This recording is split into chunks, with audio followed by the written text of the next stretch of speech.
दोस्तों, हम सभी जानते हैं कि हनुमान जी की भक्ति पूरे संसार भर में गाई जाती है। उन्हें राम जी का परम भक्त माना जाता है, परंतु लक्ष्मण जी की भक्ति भी अद्भुत है। लक्ष्मण जी के कथा के बिना श्री राम कथा पूर्ण नहीं है। 14 वर्ष वनवास के पश्चात जब श्री राम अयोध्या पधारे तो उन्होंने लंका कांड के बारे में अगस्त्य मुनि से बताया।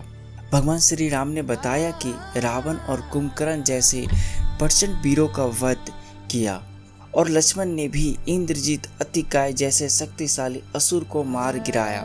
अगस्त्य मुनि बोले, हे श्री राम, बेशक रावण और कुंभकर्ण प्रचंड वीर थे, लेकिन सबसे बड़ा वीर तो मेघनाद था। उसने अंतरिक्ष में स्थित होकर इंद्र से युद्ध किया और उसे बांधकर लंका ले आए। तब ब्रह्मा ने इंद्रजीत से दान के रूप में इंद्र को मांगा था, तब वह इंद्र मुक्त हो पाए थे। लक्ष्मण उसका वध किया, इसलिए वह सबसे बड़ा योद्धा कहे जा सकते हैं। भगवान श्री राम को आश्चर्य हुआ, लेकिन भाई की वीरता का प्रशंसा से वह खुश थे। फिर भी उनकी मन में जिज्ञासा हुई कि आखिर अगस्त्य मुनि ऐसा क्यों कह रहे हैं कि इंद्रजीत का वध रावण वध से भी ज्यादा मुश्किल था। अगस्त्य मुनि ने कहा, हे प्रभु, इंद्रजीत को वरदान था कि उसका वध वही कर सकता है जो 14 वर्ष तक सोया न हो, जिसने 14 वर्ष तक किसी स्त्री का मुख न देखा हो और 14 साल तक भोजन न किया हो, वही उसका वध कर सकता है।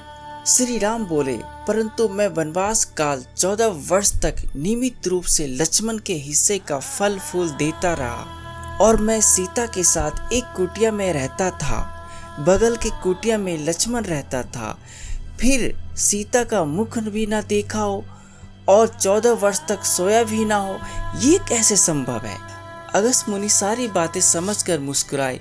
प्रभु से कुछ छुपा है क्या भला? सभी लोग श्री राम का गुणगान करते थे, लेकिन प्रभु चाहते थे कि लक्ष्मण के तप और वीरता की चर्चा अयोध्या के घर घर में हो। अगस्त्य मुनि ने क्यों न हम इसे लक्ष्मण से ही पूछें। लक्ष्मण जी आए। प्रभु ने उनसे कहा, आपसे जो पूछा जाए उसका सही सही जवाब दीजिएगा।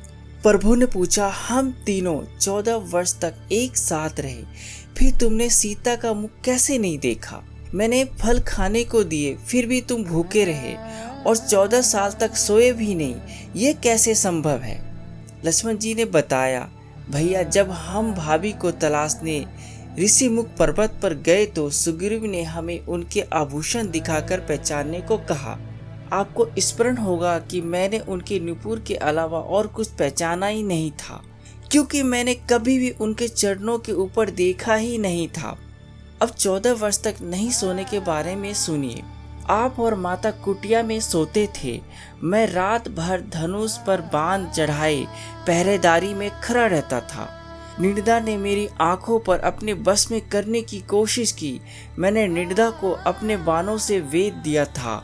निर्दा ने हार स्वीकार की और 14 वर्ष तक स्पर्श नहीं करेगी, लेकिन जब श्री राम का अयोध्या में राज अभिषेक होगा, उनके पीछे सेवक की तरह खड़ा रहूंगा। लेकिन जब श्री राम का अयोध्या में राज अभिषेक होगा और मैं उसके पीछे सेवक की तरह छत्र ले खड़ा रहूंगा, तब मुझे घेरेगी।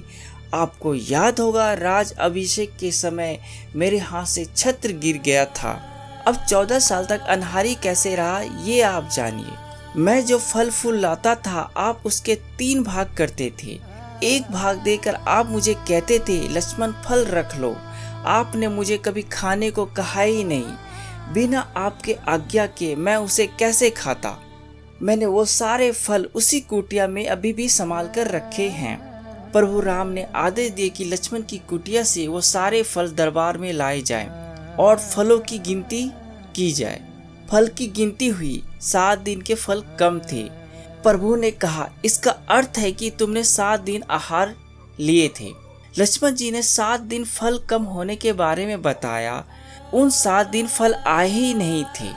जिस दिन पिताजी का स्वर्गवास हुआ, जिस दिन माताजी का हरण हुआ, जिस दिन पिताजी का स्वर्गवास की खबर हमें मिली, जिस दिन समुद्र की आराधना कर रहे थे, जिस दिन इंद्रजीत ने नागफांस बांधकर अचेत कर दिए थे, जिस दिन इंद्रजीत ने मायावी सीता का सर काट दिया था, हम शोक में थे।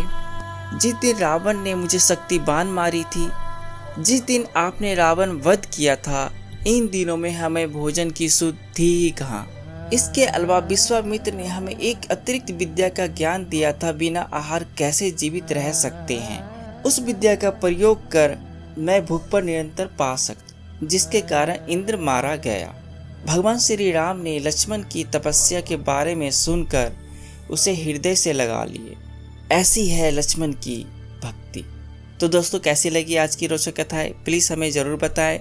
आपसे जल्द ही मिलता हूँ एक नए रोचक वीडियो के साथ। तब तक जय हिंद।